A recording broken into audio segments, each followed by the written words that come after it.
That's a game that you have to win.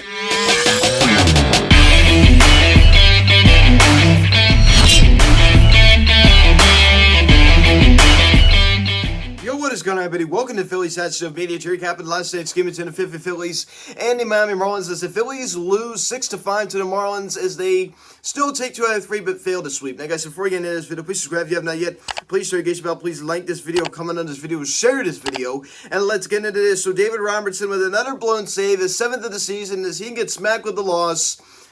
So this absolutely unacceptable. He really needs Sir Anthony back, right? He was optioned to Lehigh Valley yesterday for a rehab assignment, thankfully. So he's going to be rehabbing down there, and we can't get this guy back fast enough. And I'm going to go back to it again, and I'm not really too pleased with David Robertson, right? I mean, his pitch selection, like the amount of velocity he has lost has just been absolutely just crazy. But the workload he's had to endure the past few weeks has just been absolutely just astronomical. 40-plus pitches the other day in San Francisco, and then 2 days later he's going back out there again. So this has certainly been a lot of pressure on David Robertson at 37 years of age, might I add. So I think we all have to remember that in a way, but at the same time, he hasn't been very effective. And somebody brought up a great point. Connor Brogdon, his velocity has certainly been down recently as well. So I'm really concerned about this bullpen, the health of this bullpen, and the effectiveness of this bullpen. So it really came back to bite us last night. I've been sitting here this morning saying the Phillies swept out the Marlins, but instead, the Phillies blew a 1-run lead in the top of the 9th inning and lost 6-5, which I'm very disappointed about. And, of course, Rhys Hoskins with another error. I mean, I've never seen a guy just play such terrible defense. His 11th error of the season. This is one of the worst defensive first basemen I have seen in some time. I'm just so tired of this. And I'm so tired of this team not being able to hit the long ball. I'm so tired of guys like Bryce, Schwartz, Hoskins. They're just not hitting home runs. And it's just so frustrating to watch. As we pick up the scoring summary here in the top of the 3rd inning off of Kyle Gibson. Lewin Diaz homers on a fly ball to right field, his 2nd of the season, and it's 1-0 Miami. So it wasn't the end of the world, only just a 1-run lead for the Marlins. So only was in the top of the 3rd inning, still fairly early in this ballgame. They pick it up here in the same inning. Garrett Cooper doubles on a line drive to left field. John Berti crosses the plate, and that was Cooper's 25th double of the season, and it's now 2-0 Marlins. And he only seems to have that one inning in his start that isn't very good, and that was the top of the 3rd inning last night for him. So the Marlins tack on another one. They would not be done as Avisail Garcia in the same inning. Singles on a ground ball to center field up the middle. Garrett Cooper comes around to score, and the Marlins now have a 3-0 lead.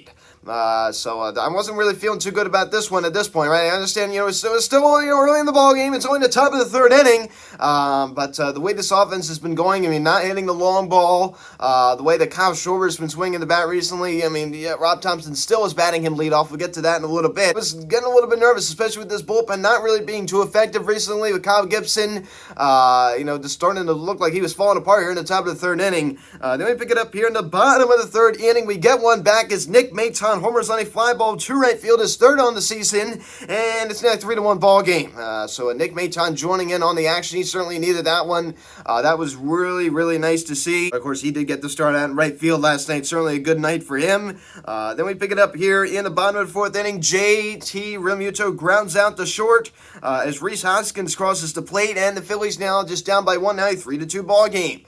So we're slowly etching back in this ball game. And one thing I'm really happy about, this is another game last night. We did the job against Sandy Alcantara, and that's something I'm very proud of. That we continue to do the job against him. We were just a few outs away from getting a win off of this guy. And of course, unfortunately, David Robertson, the overworked David Robertson, was the one that stood in the way of that.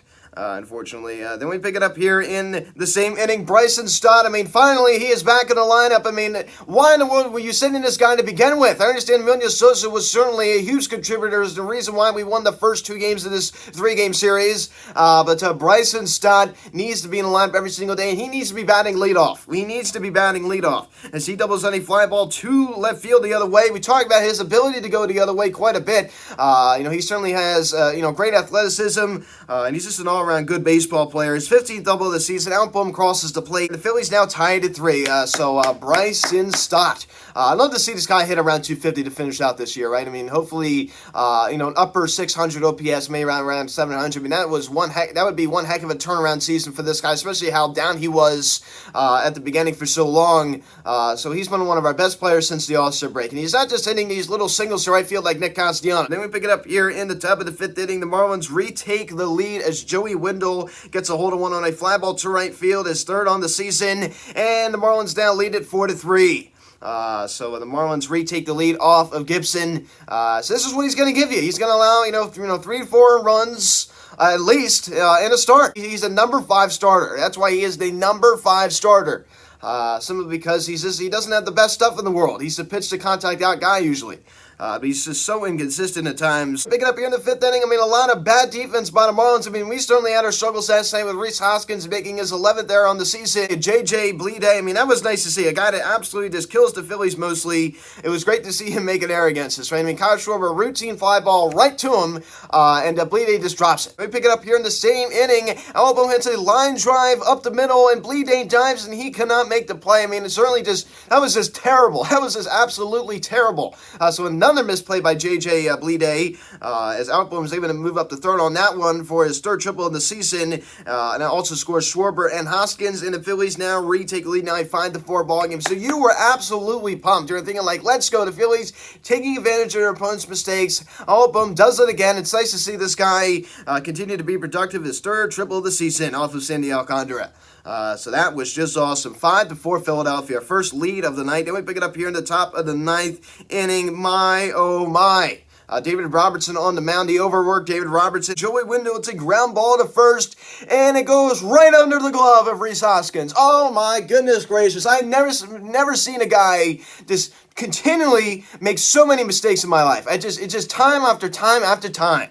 As Brian Dare Cruz crosses the plate, and Wendle was able to move up to 2nd on that one. Of course he does. And the Marlins now tied at 5. Unacceptable. Certainly a lot of this does go down to David Robertson and Rob Thompson for using David Robertson too much, and David Robertson not being effective. But it certainly also goes down to Rhys Hoskins for just continuing to not make the routine fundamental plays that need to be made, and he has not been able to get the job done, and it is extremely frustrating to watch. I hate watching baseball like this, where it just the simplest fundamental plays you cannot make. You are incapable. And he does it time after time after time. It's just one of the worst defensive first basemen I've seen in a long time. This is just terrible. This is a bad defensive team all the way around for the most part. So a 5-5 ball game. Now we pick it up here in the same inning. Of course, opponent will make you pay when you do stuff like that. As Brian Anderson singles on a ground ball to right field the other way. Joey Wendle crosses the plate. And the Marlins now retake the lead. Now a 6-5 ball game. So we blew it.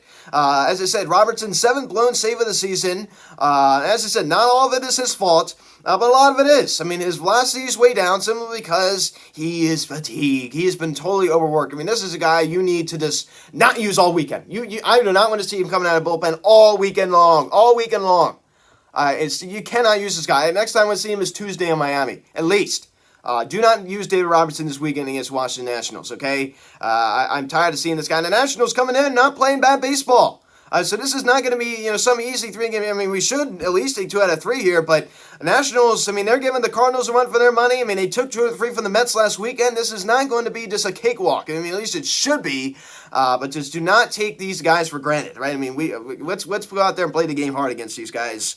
So that would be your final 6-5 Marlins as they take the final game and salvage the series. So you failed to sweep. Just absolutely unacceptable. So Kyle Schwarber out of leadoff spot, another hit was performance, but Rob Thompson's just going to keep putting him in the leadoff spot. Why? Why are you continuing to put a guy in the leadoff spot that is not giving you, stature that leadoff hitter should?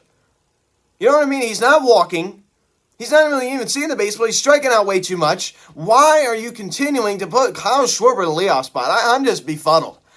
Stop putting him there. It's just absolutely unacceptable. Rhys Hoskins, 3 knocks last night. Of course, they were 3 singles. He actually had a pretty productive night at the plate last night, but not so much in the field, I can tell you that. Album, 2 knocks last night, a double and a triple. Of course, the double is 21st of the season and triple 3rd on the season. So 2 ribbies. 294 average now for Bohm. And Bryce Harper, he looks absolutely lost, going 0 for 4 last night off of Sandy Alcantara. A guy that, he certainly is in a good running for the NL Cy Young Award, but he also strikes out 3 times. So Bryce Harper, just a pretty bad series, and I don't know if he's going to get the 20 tanks. I really, really don't. He's been back now for 2 weeks. This marks the 2-week anniversary. He's been back.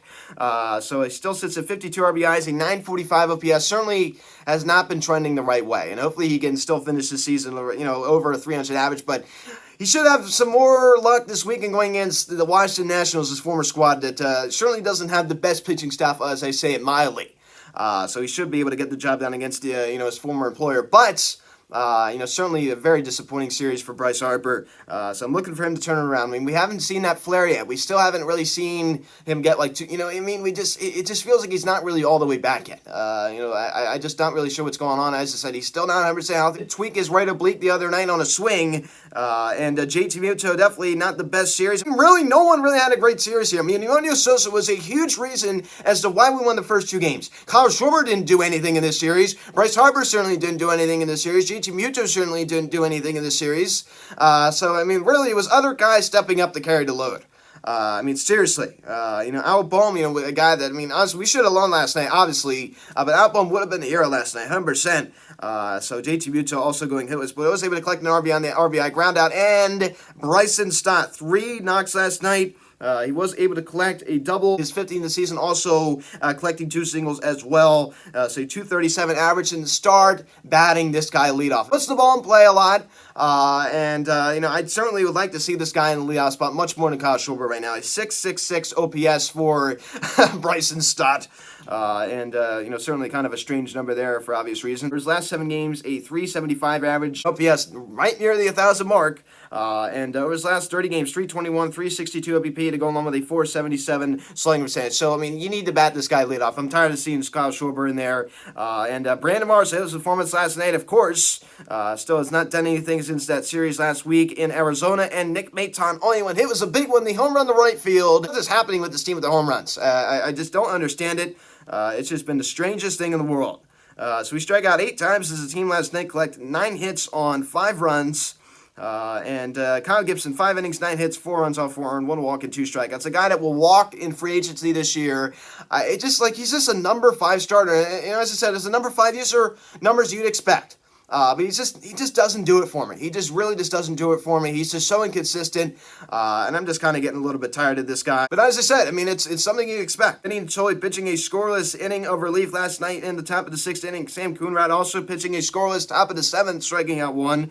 And Brad Hand able to redeem himself a little bit last night as he was able to pitch a scoreless inning, despite allowing a hit, also collecting a strikeout at 2.36 ERA for Hand.